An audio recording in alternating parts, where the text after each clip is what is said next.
Here we are, Sunday night, the 28th of March, episode 29 of So What's Been Happening. Can't wait to have this special number 29 on. Good mate of mine, Kerry Goulet from Canada. Let's get the boys on, have a quick chat. How are we, lovey? G'day, mate. How you going? Good, mate. Wednesday night, 9 o'clock, a little later than normal start, 6 o'clock in Canada, up nice and early.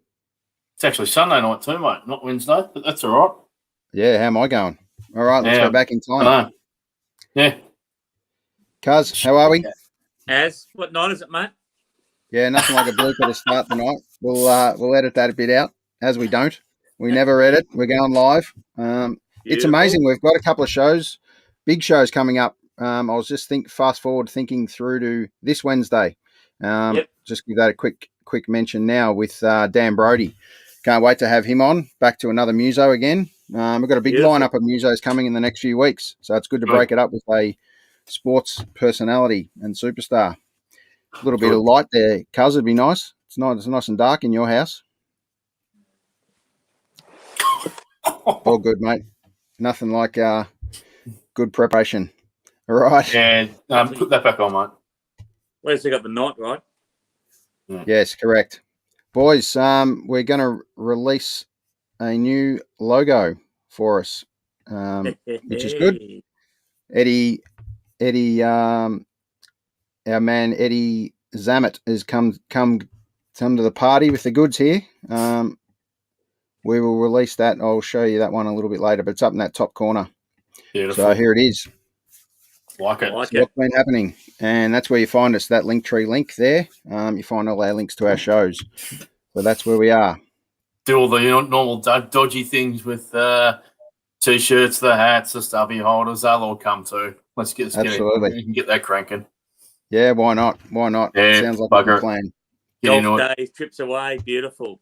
Hey. Yes. PG trips, of course.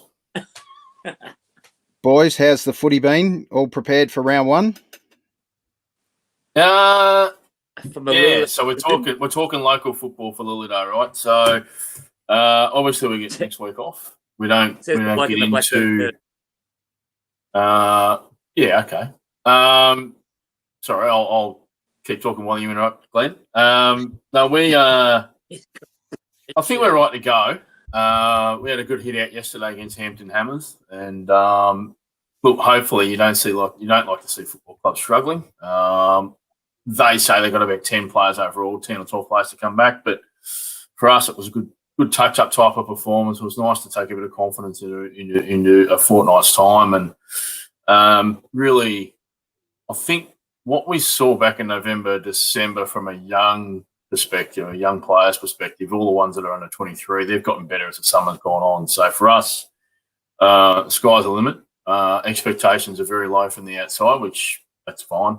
It's good for us. And we play Mooroolbark, who are next door. Not very well liked at all. Couple of guys have moved across to Mooroolbark from Willowdale. So I think it'll be good for us to be able to show them why they regretted that move, in particular in a fortnight. Well, it sounds like an interesting setup for the season. Good luck, boys. Good luck. Well, hopefully there's a bit of footage for you too, as we've promised. Look forward to that. The highlight of yesterday's practice match, as was the great man in the red shirt, shared the umpiring duties for 6 quarters, mate, and did an absolute shithouse job of it, just between you and I, the gatepost. Well, he's the greatest umpire bash you'll ever meet. So it's good to see him put his hand up and, in all honesty, do a very good job on a very warm day. Geez, the head cooked after quarter one. That was hilarious. You didn't jump in and give him a hand, cuz. You were running the boundary, were you, cuz? No, mate, I'm coaching, mate. I can't do everything, mate, unlike your good self. I just try to be a master of one trade, not a jack of all. Yes, well, exactly. You've worked out what you're a master at yet? No, not yet, mate. And when I do, you two will be the first gentleman to know. Podcast exclusive. Yeah, no doubt. All right, let's start off with our. Quickly, while we've got the viewers on, what a great gig we saw on Friday night, Luke Sinclair. Yeah, absolutely. Down at George Lane in St Kilda, just released a new album, Heavy Dreams. Check that out if you haven't. And yeah, can't wait to go and see Luke again. thanks for coming along, cuz. It was good. All right. Number 29, show number 29. We obviously fast forwarded and did a show 30 not long ago and saved the 29 for a good friend of mine, the Gouche, who we're going to bring on shortly. But give us your, obviously there's a pretty famous number 29 that used to run around that we all know. Give us your famous number 29, Lovey. Well, I've got two. It's two premiership players too, David Grenvold and Gary Moorcroft. Yep. Two absolute stars for Essendon Football Club. Very underrated, the both of them. One of them walked away with a car one year, so that was good to see. But yeah, good players, both of them. Very good. That reminds me, we'll do a shout out to Gaz one day and get him on the show. A pretty famous number 29, and I think he's still running around up the bush. He did retire from Bundoora, but I think he's gone up and playing another season up Kilmore way. So that'll be an interesting change. Game 564 or something by then. Yeah, absolutely. We've almost at 1,000 by now. Cuz, give us your 29. Oh, look, you got to go with the comb over, KB. Yep. Yeah. And I'll say an old schoolmate of mine, Brett Marnie, wore number 29 when he played his 2 games at Richmond. They thought pretty highly of Brett, and he was the first guy to wear it since KB. And Brett's son Jack now plays for North Melbourne. Beautiful. Just so we're clear too, there, Aaron, he's just referred to the under-19s again, so notch that down. So I said De La Salle, Alan. That's okay. You mentioned that too. So the other great number 29, very underrated, and before the great Phil Narkle came on with his tri-coloured helmet, there was a proper helmet that was floating around for the mighty Fitzroy Footy Club, and that was Gary Wilson. He was an absolute star, and Dad hated him because he always. I think Essendon played Fitzroy in 3 elimination finals in 4 years. Gary Wilson best on ground in all 3 of the losses. It was just extraordinary. He hated him, but he thought what an absolute little star he was. Yep. Well, speaking of stars, what about the little master? We can't forget the great Gary Ablett at 29. Yep. Obviously came back for that last year and changed numbers. Took number 4, I think, from memory for the last couple of years. He wanted to make sure that Andrew Mackey was on it fairly. Yep. But, yep. And I'll take another 29 for the Demons back in the day, Dean Sharon. So we're going back a few years there, mate. So let's bring on arguably one of the greatest number 29s in the world sport, let me tell you. And proud to call this guy a good mate, the great Kerry Goulet, known as the Gouche. How are you, Gouche? Oh, my God. First, can't wait till I get one of those branded bungee smugglers. And you can see I'm doing well. Obviously, look at my new apartment. Wife kicked me out. Love, great to see you, kid. Love the hat. Cuz, turn the lights down. Seriously. Too bright. Can't see. And AC, sorry, buddy, I lost a tooth, so I may whistle a little bit, so don't worry about that, but it comes with the territory. Hey, great to join you this early in the morning. I know it's night for you guys, so past any of your guys' bedtime, I'm concerned. It is, and we're for you boys, obviously we're live into Canada now, Kerry, based in Toronto, Canada, and you're not the only one up, Kerry. You've woken up someone else, a good friend of ours, yes. Robert Wine, who does not miss a show. And speaking of shows, the Gouche Live is your video podcast that you do, Gouche. Tell us, let's come back and talk about that one a little bit later, but here's another good mate of ours, Eddie, who designed our new logo, mind you. Good job. Number 29, the great Kevin Bartlett, who we just touched on. He's a famous Richmond man and loves his Richmond Tigers. So your Saints, St Kilda Saints, just got done on the weekend by my Demons. So that's okay. Kerry's new to our game and he's loving the Saints, let me tell you. But they're a little behind the times right now. I just like the Penguins. When you go to that walkway there and you see the Penguins, that's the only reason why I picked them. There wasn't certainly any plan here with St. Kilda. And don't they wear skirts or kilts or something like that? So That's why I went with him. Hang on. What game are you seriously watching here? There's no skirts or kilts that we're doing. We wear tight shorts, but we're not wearing skirts or kilts. Well, what game are we talking about? Aussie rules. Saints. Oh my God! Come on, kids. You're not actually playing. watching the game. You're not actually watching. I watch the crowds, kid. I don't watch the game. Go right into the crowd. Well, seriously. I'll have to find the people in the crowd that wear kilts then. I'm missing out, clearly. Well, think about this for a second, guys. All three of you wearing hats, right? But the Gouche, I got a little bit of flow going at 61. One of the things before, as we get started, I'm going to set the record straight. When you see those guys out there running around warming up and stuff, you can't understand how many times we look up in the crowd when we play pro. We're in the mirror, in the glass, making sure we look good because we're all looking for which is the prettiest gal out there. So when you got slow like I got, you got to be watching the crowd. Forget the game. That's just gets in the way. The magic happens. So you've got flow though. You've got flow though, Gooch. I don't. Yeah, it's great. It's great though. Oh my God. The flow left a long time ago for both of us. Okay, mate. I'm with you, Gooch. Hey, We go bald in Australia. Guys, don't wear a hat, kid. You don't. Sorry, mate. Hats off. Man, look at that. Hats off. Looks like a doormat. Yeah. Looks better, that stuck-on rug you've got there. Love it.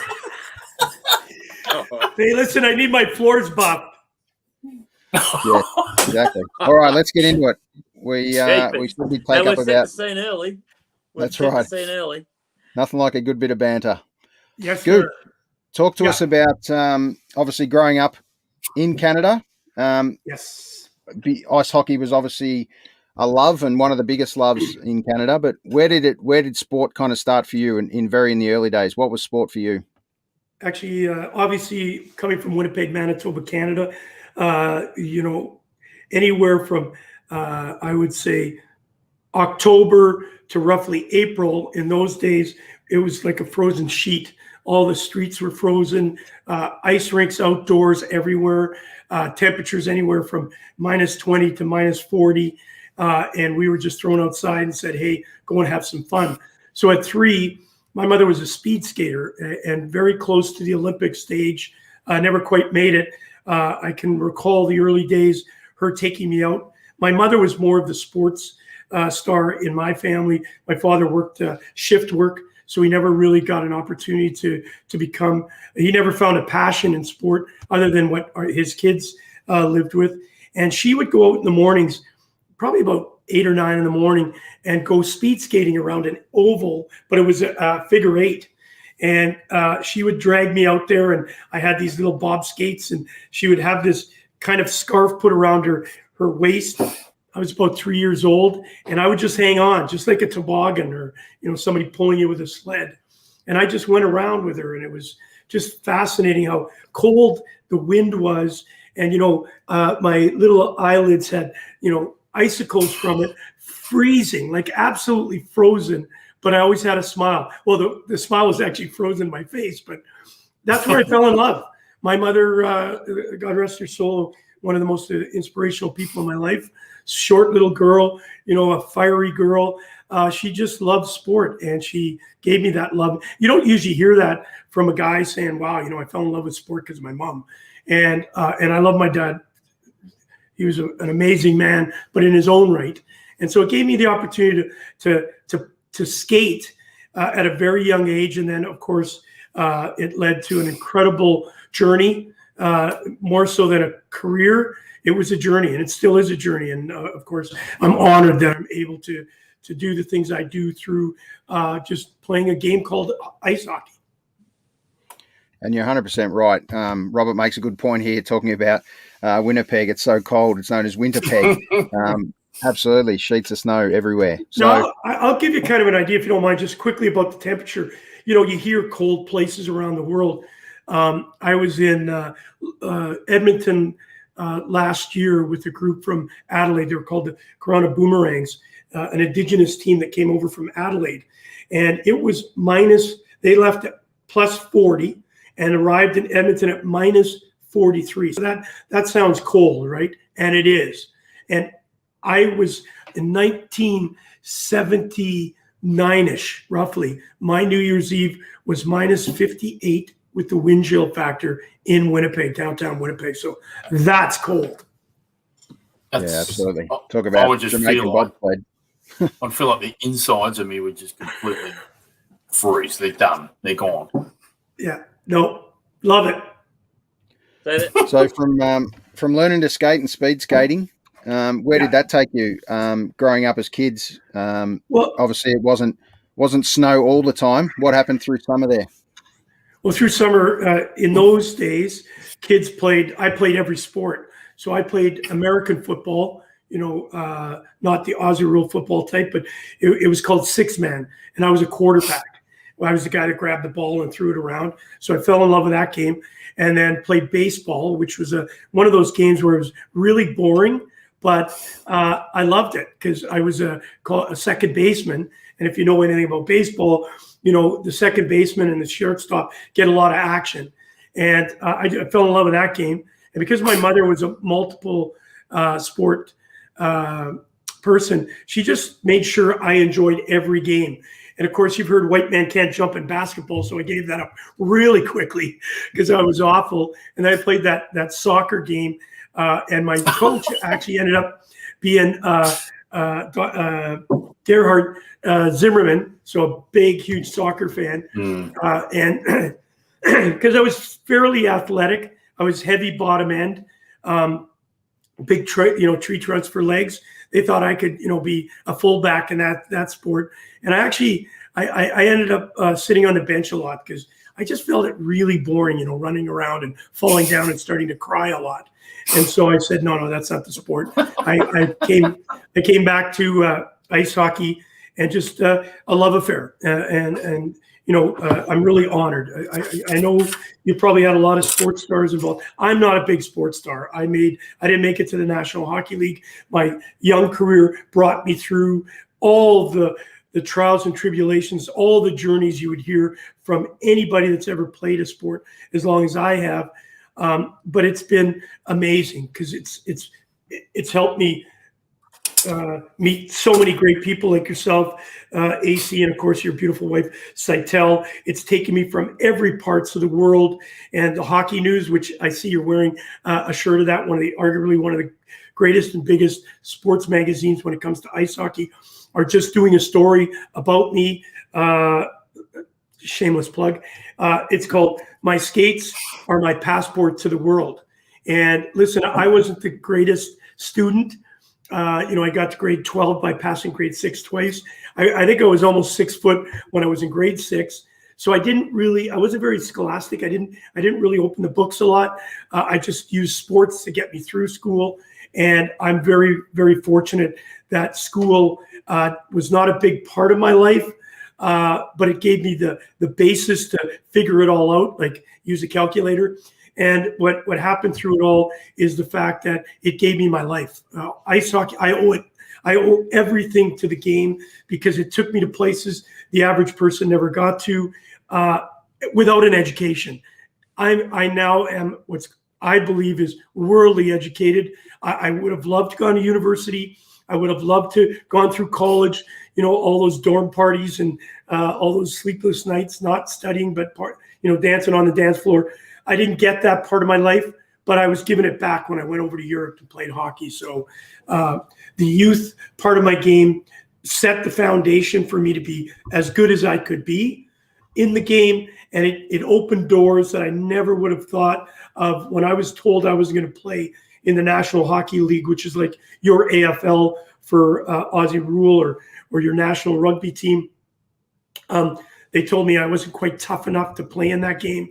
I then had the opportunity to go to Europe. So my youth, absolutely fantastic. I wouldn't trade a thing.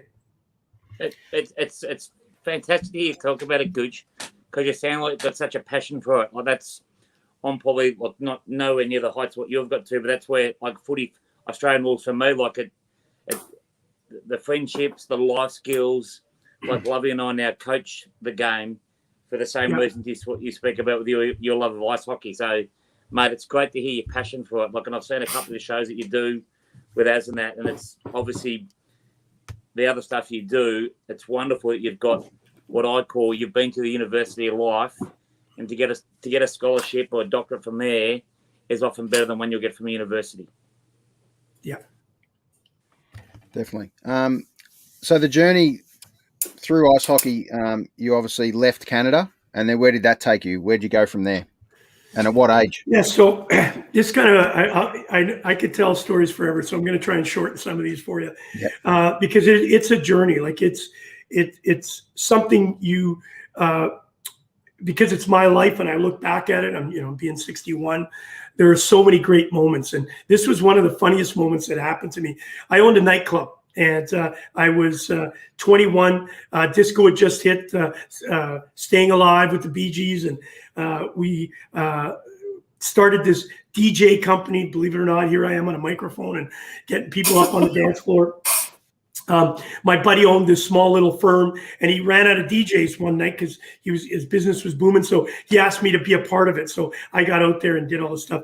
And as it developed, I'm what's called a poor philanthropist and a even more poor entrepreneur, because I come up with all these ideas. I never had any money, so I just came up with all these ideas. So I got fortunate to get involved with a company that boomed in 1982 with Staying Alive. It was the big movement. You guys go to these concerts with bands and stuff in the bars. At that time, they all went to discos. They threw the bands out, and everybody had a lit up dance floor with Johnny Travolta, and it was just incredible. And I got lucky. I was still playing hockey at the time, trying to make it to the pros, but my buddy was in that business, so I got involved in it. Long story short, started getting involved in bars and being the big guy, and it was just an incredible life. But I still had to learn how to stay playing the game I loved. And you guys all know, when you're a sports guy and everybody knows you, hey, here's a beer, hey, here's this, hey, here's some drugs, here's this. I was very fortunate. I never got involved in any of that, or probably would have derailed my life. So it was in 1988. I moved around in hockey. I was 27 at the time. I was already out of the pro ranks, meaning that I wasn't going to make the big bucks. And I was in Thunder Bay, Ontario. I was involved with a nightclub there a buddy had brought me into. And so it was rocking. The place was crazy. And on a night when I was playing hockey for what's called the Allen Cup, it's a big trophy that we play for nationally. It's a Canadian national for guys that aren't playing for the pros. It's kind of, I don't want to call it amateur, but it's still high level. My team won it in Thunder Bay, and I was playing for it. And that night we went back to the bar that I owned. And it was the best party in the place. Like, we just, unbelievable. 21 guys drinking their faces off. And in those days, it was a little bit different than here. A couple girls, all that craziness. So anyways, I go back into my management room, and there's a knock on my door, and there's a little guy comes in. His name was Luke Nilsson. And he said, "Hi, I'm Luke Nilsson. I'm from Amsterdam." "Oh, yeah, what are you doing?" "And listen, I just want to say, I saw you play the last couple of games here. I'm a scout for ice hockey in Europe. And though you didn't make it in the National Hockey League, I've got a spot for you in Fife, Scotland. It's a great opportunity. It's second division hockey." I said, "Hey, wow, that sounds really good." And he said, "Listen, I'm going to be back. I'm flying home. Let me call you in a couple of days, and I'll let you know what's going on." So a couple of days go by. I never think I'm going to hear from the guy. Phone rings. "Hey, Gouche, it's Luke. Listen, I've got everything set up for you. You're going to Fife, Scotland. You just got to hear. I'm sending you a contract." In those days, it was the rolled up fax papers, right? It wasn't. So we didn't have internet. There was no, So anyways, he sends me this contract. I take it home, and I got to scroll it out, and I go to my girlfriend at the time, and I said, look at, I got a pro contract. We're going to Fife, Scotland. And I'm excited, the passion. "Oh my God." And she looks at me and says, "No, we're not." So what do you mean, no, we're not? "Kerry, I think it's time at 27, you settle down. It's time for us to have kids. Let's get married, white picket fence, all that sort of stuff. And now I'm really going to be able to be a pro hockey player. Even though I made some money off it, now I'm actually going to have people that," so she says no. She talks me out of it. So I have to tell Luke, "Listen, it's not for me. it's still English. It's not that exciting. How good can the hockey be in Fife, Scotland? He says, but you can play one time a week on St. Andrews, the golf course, on the practice course, and once a month on the big course. Oh boy, I was starting to really calculate that one out. And she still said no. So foolish me, I turned back, said, no, I can't do it. I am so lucky. Usually that's it. You don't get another call. About 4 weeks later, he calls me back, says, all right, I got the spot for you. It's a little town called Eschweiler. It's on the border of Belgium and Holland. It's yours. They want you. They need you. And I said, okay, here's my plan. Okay, I don't have one. There's no internet. There's no, hey, Google, where's Eschweiler? So I, not the greatest student in the world, have to go to a library. I have to get a library card to get a world atlas to take it home and look sensational. Trying to find out where Eschweiler, Germany was. And guys, I couldn't find it on an atlas. I phoned up Luke and I said, I'm coming. So I signed the deal without talking to Veronica, my former girlfriend. I come home. Now I've got this contract signed in front. And I said, we're going to Germany. And she said to me literally, Gouche, you have a decision to make right now. You've got to stay here and be with me, or you got to go and play ice hockey in Germany. But you're not going to get both. And I said, Veronica, pack my bags, put them in the trunk. See you later. To the airport. Nice knowing you. Yeah. Kiss on the cheek. That actually happened. That happened. I left without her. It was the hardest decision I made, but it was the right decision. I got over there, fell in love with it. It was the craziest times you'd ever imagine. And I thought I was only going there for a couple of years at 27, maybe 2 or 3 years, kind of a sabbatical, and it ended up being a 16-year career. She came over and absolutely hated it and only stayed 3 months, and she went back home, and then the rest is what they say, history. Yeah, incredible. Go ahead, 16 years. I mean, a lot of people talk about in any pro competition, no matter where it is in the world, that if you last a couple of years in that competition, you've done a good job. So at 10 years plus and almost, in the echelons, I'm heading towards 20 years playing pro hockey. It's incredible. How many games did that total in 16 years?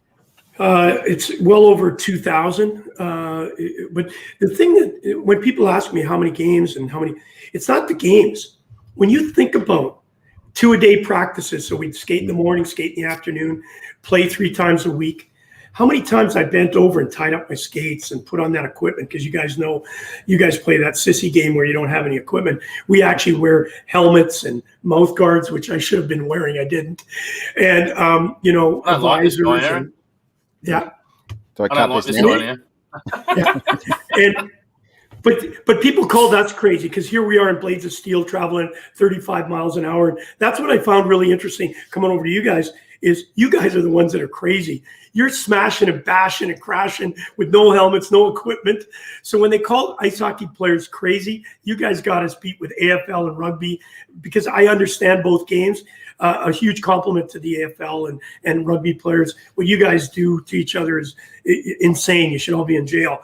But I really think that the game with all this equipment, you would calculate probably 8,000 to 9,000 times I put my equipment on and off. And I wish they would have found a way of, like Superman, you just slipped in and put the zipper up and went out and played.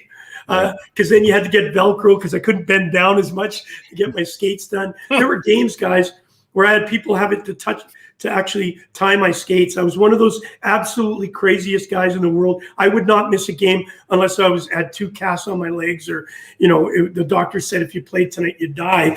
I did everything. And foolishly, to some degree now, because obviously at 61, I don't have the quality of life that I would like to have. But you know what? I look back and certainly have enjoyed it and been able to give back and learn from all of that stuff.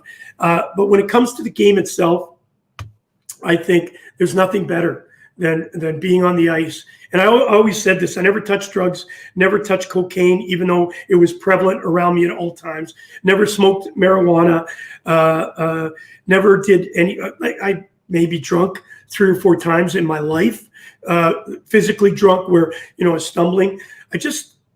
my father had a drinking problem, so it allowed me to understand that. And I was in the nightclub business, which can go south really quickly if you don't control it. It ruined a lot of people's lives. It ruined my sister's life. So I just got lucky, and I never went down that path. Even though here I am in Germany, booze flying everywhere, like it was ridiculous. You didn't go out to the bar till 1 o'clock in the morning, and you didn't come home till practice time at 10 o'clock. So in the morning, so it was kind of one of those crazy times. So I think looking back, the sport really gave me a lot, and I'm excited to be able to share it and travel the world and talk about it. Yeah, absolutely. Let's talk through a couple of images, Gouche, if you don't mind.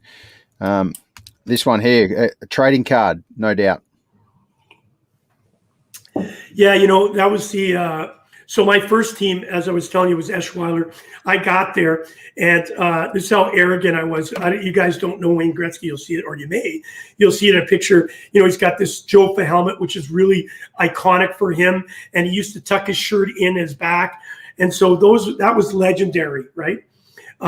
So I get to my first practice in Eschweiler, Germany. Don't know anybody.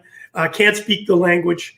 My first practice is in the place that the arena is not what you see today. Like, it was beaten up badly. It was a bad place, but it was home. And I come up the dressing room was downstairs, and I'm coming up the steps, and I'm hearing loud noise for my first practice there. And the other import, you're only allowed 2 imports. So outside of a German, it could be a Canadian, American, a Russian. I was with a guy named Joseph Chastik, who was a Polish kid, couldn't speak English or German, nor could I. I could speak English a little bit. And up the steps I come, and I hear all this loudness, and out I come, and the place is jam-packed. It was a building that maybe should hold 1,500 people, but there's 2,500 people. They're hanging from the rafters. It's a practice. So I get out on the ice, and everybody, I'm cool and skating around, and people are clapping, and you're doing the practices, and a puck goes in the net. All of a sudden, big loud cheers, and the Germans, as you know, they cross their hands, and they're singing and dancing and drumming and drinking, and I'm thinking, holy shit, they've come to see the Gouche. And so I'm showing off and dancing around and all that sort of stuff. So the practice ends, and I'm just, wow. I'm going to love this. So they have the press conference. I go upstairs. I'm sitting, and they've got Luke, my manager, he's sitting beside me, and they got all these German guys talking German, believe it or not. And they're starting to say things, and they get Joseph up there, and he's pretty shy. And I'm a little bit flamboyant. I get up there, and a freaking rock star. They're starting to say things, and Luke's standing beside me because he's got to translate. And they said, and now, ladies and gentlemen, Kerry Goulet, an American who played for the Calgary Flames, scored 50 goals in a National Hockey League. And and they're saying it in German, and I'm just picking up 1 or 2 words, and it's a great newspaper article. And I said, Luke, American? I'm Canadian, right? Yeah, don't worry. Just nod your head when they say stuff. Oh, yeah. Calgary Flames. I'm from Winnipeg. I came through Winnipeg. No, just don't worry about it. So I agree. I said, hey, nice to meet you. Off the stage next morning, wakes up. The American from Calgary Flames is here, right? So everybody reads this stuff back home in Canada. They had the wrong guy. We had a kid that was in the lower ranks. His name was Goulet. So they had me up there thinking I was a national hockey player. That's where Trump picked up fake news, because that was no question. Nice. Yeah, well, nice. Smooth, mate. Very smooth. Did you run with it? Did you run with it for the whole way? Anyway, you went. No, it took a couple of weeks. So what transpired from that? We then started to play, and I had only signed a two-week contract because I was scared of what was going to go on. So I signed a 2-week contract, and Joseph and I, as the 2 imports, we just hit it off. We couldn't speak the language, but we, as Cuz you said, we both had passion for the game, and we just clicked. And from there, I had great people around me, and my career just exploded. So about 3 weeks later, I got my first serious concussion, ended up in the hospital, which changed my life forever. I was very blessed that I got through it.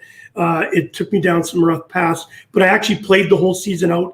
And that summer I went through some hell. and nobody knew what it was because we didn't consider concussions a word at that time. It was just got your bell rung. And guys, I went deep as anybody's ever been deep in it, in a psychiatric ward for a week, getting tests and stuff. I won't get deep because we won't have enough time, but that's what spiraled me into this situation of doing what I do. And early in my life, my best friend broke his neck and was a quad. So at an early age, I'd already started to learn, helping people that couldn't help themselves. So that's how I've come today to be part of the Stop Concussions. And Aaron, you've been such a great part of helping us do what we do, not only here in North America. And I'm going to pat us all on the back, except for you, Cuz and Love, because you haven't done anything for us. I'm going to say it to Aaron Kuzak. You see what's going on in AFL and NRL. When I first came there talking concussions, no, I love you, Love. He's got anger issues, Gouche. He does it all the time. Love, I'm coming back to you, kid. I'm going to pay you one compliment.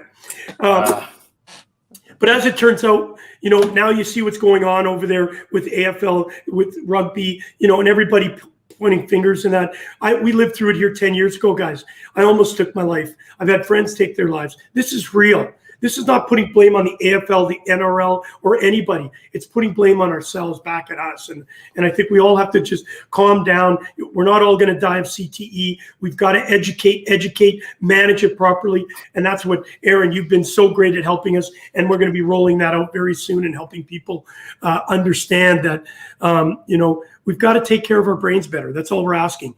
Let's learn that we're not gladiators, right? It's not a gladiator sport anymore. Don't bring out the lions to chew us. That, those were the old days. Now we have to understand as a person that loves the game and watches the game, as a fan, we have to realize those boys, girls, men and women that are out on the floor, out on the court, on the field, on the ice rink, are only there to help us be entertained and let us get out of some of the hardships that we have in our life. They're entertainers. So let's understand we can't have the cost of their brain. And so that's why we do what we do.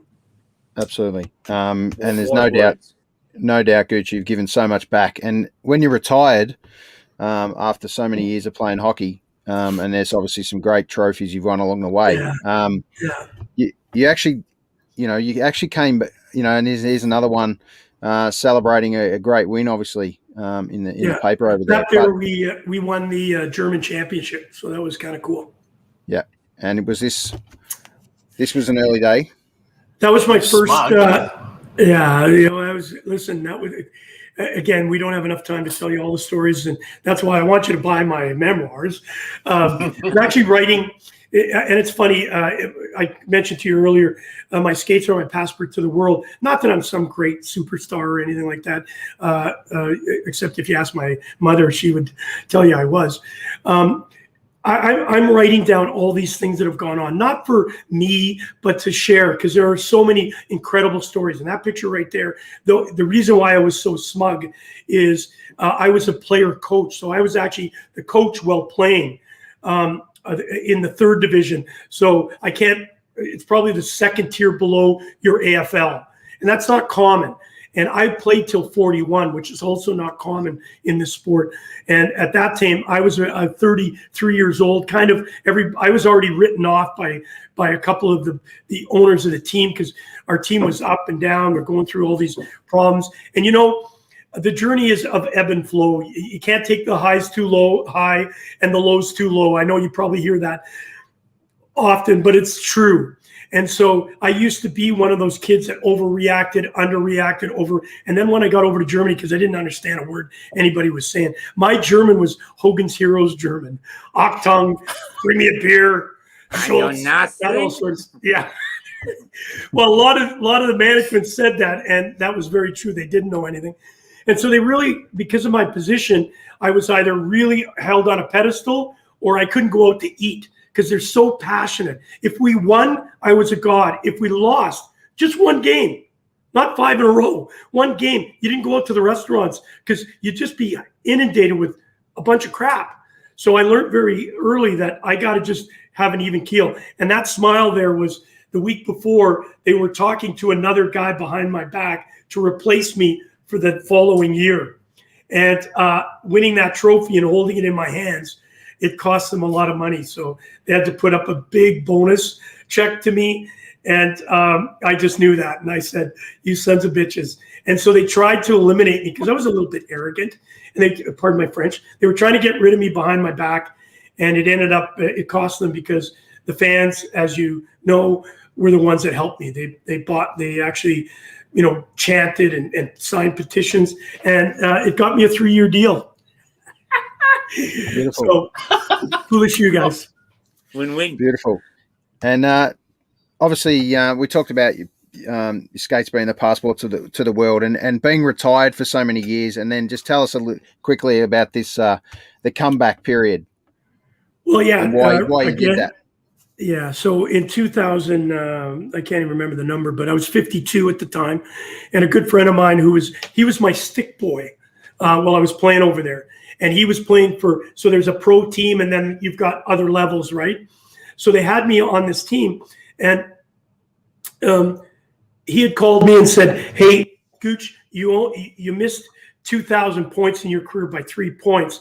I'd like you to come back and play one more game with us on our second team, not the main club." It was still a pro contract. So I decided at 52 to try and get back in shape.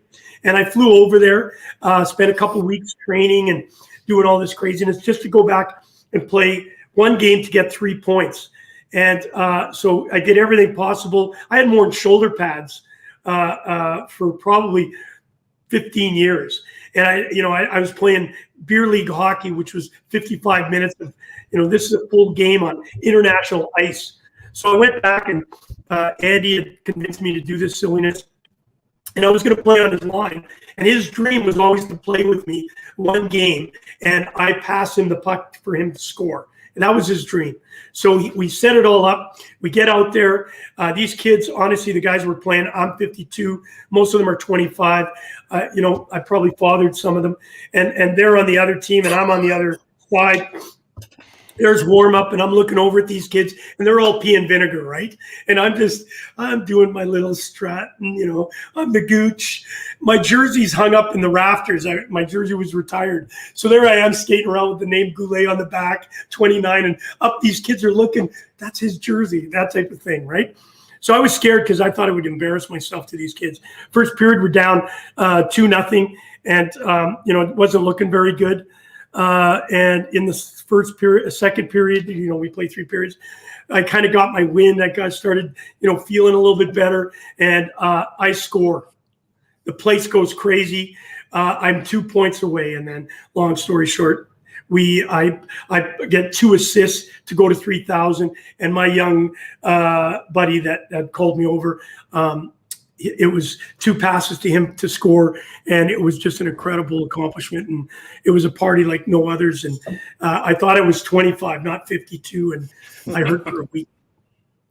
I bet the body felt like it the next day for sure. Yeah, it was pretty. But and I'll just tell you real quickly. So that was the one crazy part. It was an honor to be able to go back there. But guys, at 59, I was asked to do it one more time. I went back at 2 years ago. The arena, Timmendorf was going to lose their rink, and they want to do some sort of concept to save the rink. So my buddy, Jörg Dietrich, asked me to join them for one game. Same thing. I had to sign a contract. I had to pee in a bottle, all that sort of stuff, just like a pro player. They weren't paying me anything, but at least it was going over. So now I'm 59, and the team we were playing was from Hamburg. I was in Timmendorf. And I can't bore the details with you, but we won 25-0. And at 59, I had 3 goals and 6 assists for 9 points. And it was surreal to actually, at the end of that game, sit in the dressing room. And this is the thing I miss the most. You guys probably know it yourself. Sitting there, completely exhausted, doing something that showed people it didn't matter what age you were. If you believed in yourself and believed in the people around you, you could accomplish anything. And so I'm sitting there having a beer, and just said, wow, you know what? Thank you. Thank you for giving me this. And so at 59, I was able to play one last time. And I'm blessed that, to get through without being I can't even give you the words of the accomplishment. And, people would think, okay, that's arrogance. It was you. You know what? It wasn't me. It was my mom, my dad, my sister, my brother, all the fans that kept me going all through the good times and the bad times. Letters, even though I'd been away there for so long, the love and the admiration and all the things. When my mother died, how many people from Germany, the respect they paid. It was them. It was a game for them. It was for them to live back to their history and remember the good times. And it wasn't about me. It was about the whole environment, the team, the people that we lost along the way. So wow, it was amazing. Yeah, it is amazing. I mean, it's, as you know, sport's so much more than just the game. It's about what happens off the court, off the ice, what else you can do to help bring back and give back. And Gouche, there's no doubt you are one man that gives back in spades. And I know you mentioned and talk about it's not necessarily how you remembered on the ice. It's what you do off the ice and what you give back to the game. And what you have been able to do now is bring an incredible event to Australia more than once. And we're talking, I met you in 13, I think, 2013. 13, yeah. It's been plenty of time now. We're talking 8 years of memories, bringing Canada and USA to the Australian shores and New Zealand. So this was one of our great memories not that long ago. It was 2000 and what year was that one? 18,000 people at Kudos Arena in Sydney, which was incredible. Yeah, it was 2016 when Gretzky came. Wayne Gretzky came, and it was just unbelievable. Yeah, it was incredible. And we talk about great ones in our game, guys, but as you know, it's the Michael Jordan of ice hockey being Wayne Gretzky, and to get him onto Australian shores, even though he was only came to Sydney, was an incredible feat. And Gouche, really thank you for getting the great Wayne Gretzky out to Australia, and he loved it. He loved it here, and I'm sure he'll be back hopefully one day. Yeah, we sure hope. Hey, listen, guys, I know as we wrap this up, I just want to say thank you, Cousin Love, and allowing me to come into your video screen and chat about my career. But I think most important, if I could let your viewers, if I could leave them with this. I was there the day the Berlin Wall fell in 1989, and hockey gave me that. And an education of understanding the plights of other people. We're so blessed we can turn this computer on and have a cell phone and an iPad. And my buddy that I mentioned earlier, Robert Velfor, he had broken his neck at a young age, and that kind of woke me up to understand life is frail and can change in a dime and a snap of a finger. And I loved him dearly. He was a quad for 35 years. And he taught me a very valuable lesson. I think if there's one takeaway from all of this, this is the one. I won German championships. I won scoring races, made a lot of money, lost a lot of money, made incredible friends around the world as Aaron and your wife and, Tina and Shay. Oh, there's so many. And now knowing you, Love, and Cuz, when I get over there, buddies, we're going to have some fun together, because I'm not going to take life for granted for one more second. Even though I've been blessed to travel the world, it's those friendships that we have and that opportunity, even if it's only for a couple of minutes, to sit and hear your stories, because that's what I want to hear your story, Cuz and Love, because you guys look like really interesting dudes. And I'm sure you've done some great things. But at the end of the day, what's so important to understand is, and Robert left me with that, I would go and see him on a quad floor. I don't know if you've ever done it, but if you've ever had somebody that you had to walk through a quad floor where people have broken their limbs or necks and they're left paralyzed either from the waist down or the neck down, it changed my life.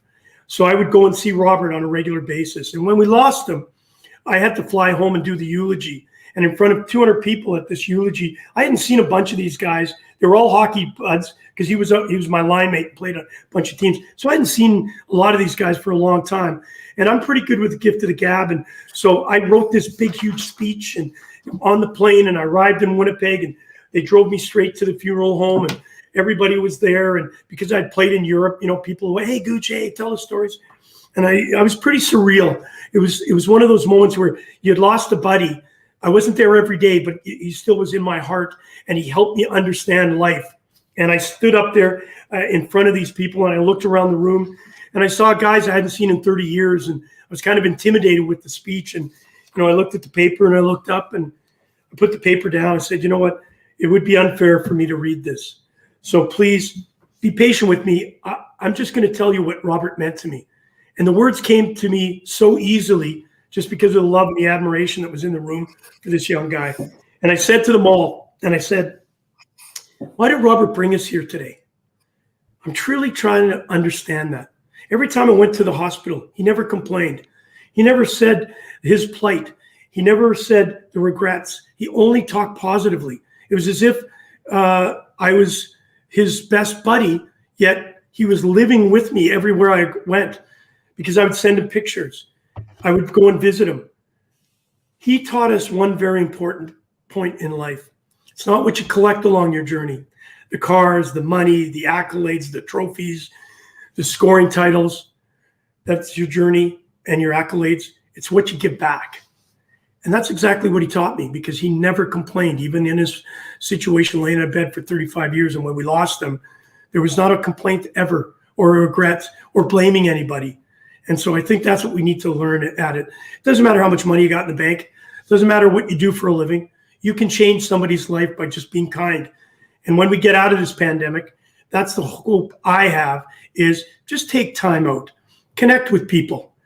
Just stop thinking about you. Let's give out more. And I hope Robert Belfour, that's what his life was about. And I think hopefully that's what we teach people along the way. And I can't wait to you guys to remember that. So when we do go out to the bar, you're buying the beer. Sharp as a tack. Love it. Absolutely. Mate, And I know, Gouche, just a quick one that we ask all our guests. Yeah. You're having a dinner party. You're the host. Yeah. You can invite 5 people. Who are the 5? Well, that's a great question, and I'll keep them short. The first person that I would have at my dinner table is my mother, solely for the fact that, and not being corny, but just being honest, without her, I would have not had this journey and been able to travel the world and meet such great people. The second would be my father. And the reason is my father was not there the day my jersey was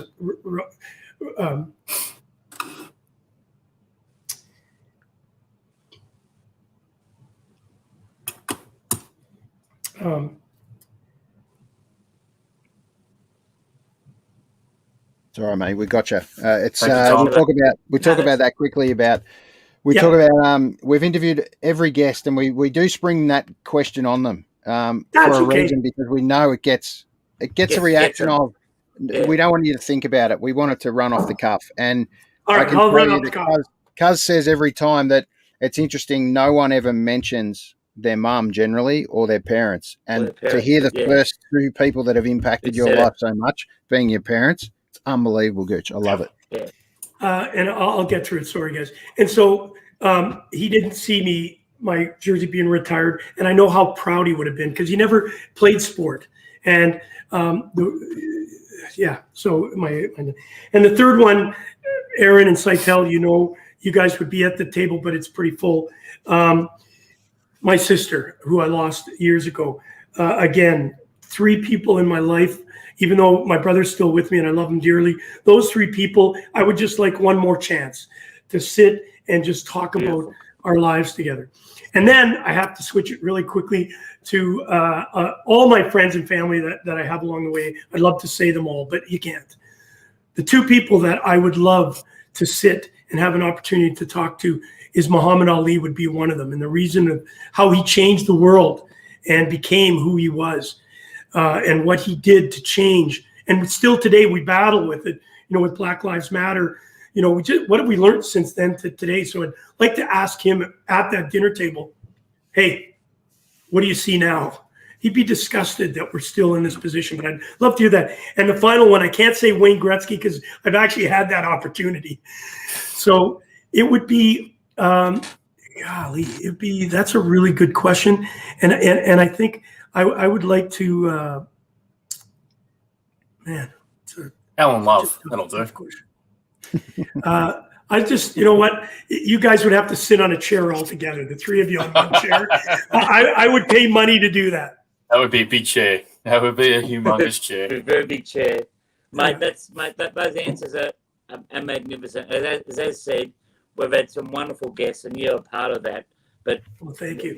We speak about often how many people don't mention either their partners or as you've done their parents. So that's lovely to hear, mate. And the honesty, yeah, we've got your back, mate. That's wonderful to hear your honesty. Thank you. That's very kind. And one thing I really look forward to is having you on again, Gouche, to talk a little bit more about where you are now and what you're doing now. Yeah. And we'll talk a little bit more about that on another show, I think. Absolutely. But what I do want to leave you guys with is one thing we do have coming up and we're working on. And this Ice Hockey Classic, as Gouche talks about the passport, or those skates being the passport to the world.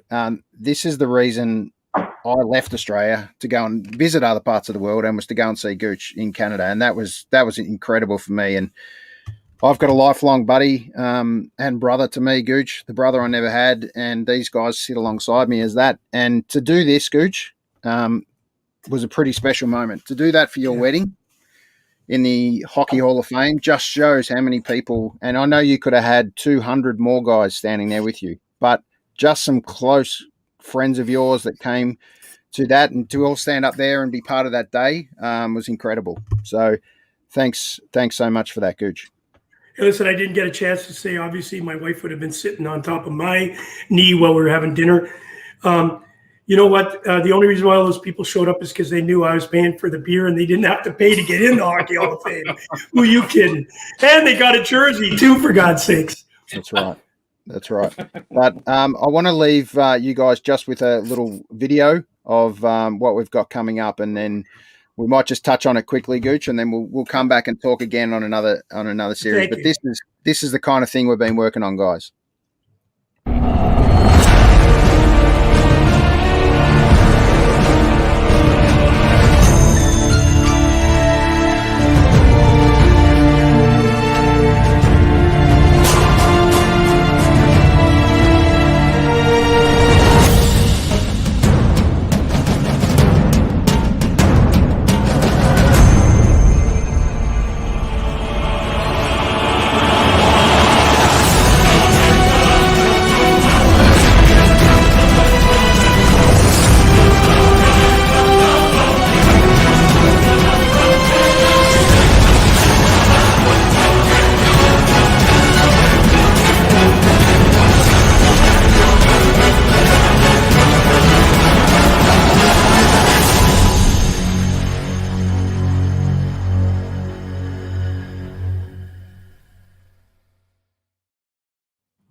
So just on that, guys, 2022 is going to be big. Obviously, coming out of this COVID nightmare that we've all been running through in the last 18 months, or it's going to be 18 months before we get finally through it, hopefully. But Gouche, just tell us very quickly about what's going to happen in New Zealand. Well, really excited. It's not only in New Zealand. We're working right now with a bunch of groups to bring that also back to Adelaide, Melbourne, possibly an outdoor game. It's in the talks. You never know if it can happen. We're coming back. There's no question. Some of us said through this pandemic, we've all had trials and tribulations. We've all lost so much. But the one thing we haven't lost is the passion for our game, bringing it to you guys. We love the Australians. We love New Zealanders. You live life the way we all want to live life, with the passion for sport. So we want to bring our sport down under again. It's been 8 years. It was supposed to be our 10th year anniversary. We want to do something big. So with the Trapolino family who fell in love with the game, Sam, Sharon, Dylan, and my beautiful girl, Marnie, with yourself, Aaron, and what Saitel has done, and the group, we've come together to say, listen, it's not over. We're coming back. We're going to be bigger and better. We've had some issues over the years, but that just shows you that the power of belief, the power of friendship, the power of wanting to do something out of the norm. That's going to be an outdoor game in Queenstown. We tried it once before. Aaron, you were there, or you've been a part of it all, where we've had leakages, where we've had problems that lost tons of money and people were disappointed. So in New Zealand. I promise everybody we will be coming back. We're going to do the outdoor game that didn't happen in Wellington. It's going to happen on your soils again. And then for Australia, guys, we're going to come back and bring you not so much the greatest hockey experience, but we're going to bring Canada, US, and have the biggest party and have the most amount of fun and allow you to enjoy our great sport while us giving you back some of our knowledge on concussions and mental health. And so I'm honored. I think it's going to be a lot of fun. And Cuz and Love, you're going to be on the bench with us, partying and dancing just like Aaron has done all these years, and really get the feel, the blood, the sweat, the tears of the game that we love. Can't wait. An honor, mate. An honor. It's just the only comment for me on that particular event would be, we see all the great rivalries in different sports around the world, and I know America and Canada don't like each other across that border every now and again, sports-wise, but it seems to me that the ice hockey is the one that breaks that. Really, really has that almost hatred for each other. There's a respect, but there's a distinct hatred for each other once you're on that ice. And I've been following contact sport for 40 years, so for me, bring it on. Can't wait. Yeah. All right. Hey, we're going to get you on the ice. I got equipment. So in our celebrity game, let's see the Cuz and the Love. AC, I don't know if you've skated before. Maybe take the blades off, put some doonas underneath or some sort of padders, and then I can just straight line me, and I'll just see if I can bowl people over. We'll see how that. It won't be a long spectacle if I'm on the ice. I'll give you the tip. It's going to be great. Look forward to it. And just where else can we catch you, Gooch? Just tell us quickly about Gooch Live. Yeah, Gouche Live is a brainchild out of the Hockey Hall. Obviously, Hockey Hall of Fame is a part of it, but the Hockey News asked me to do a show once a week, and then pandemic, you can go to Gouche.com, and it's just a show talking about what we just talked about, kind of behind the scenes things with guys, not about their stats and how many goals and how many trophies they won, more about those fun things that you all live at. You go to the bar. I know you guys like going and watching the bands.